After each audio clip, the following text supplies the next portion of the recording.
How to log into Credit One. Now, in order to log into Credit One in your PC, you just simply need to open any of the browser that you use at very first. And after opening the browser, search for Credit One in there, and this first link from creditonebank.com will appear in the very top. Just simply open the link in order to log into the Credit One Bank, or you can directly choose this option of signing in.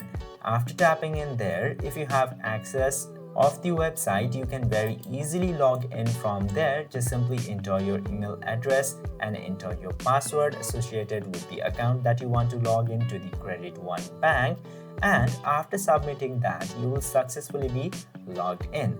I cannot perform this action because of the regional locks, but that is so easy. You just simply need to follow the instruction that I have just provided you. So this is how you can very easily log in to your Credit One account. I hope this video was helpful to you. If yes, don't forget to hit that subscribe button.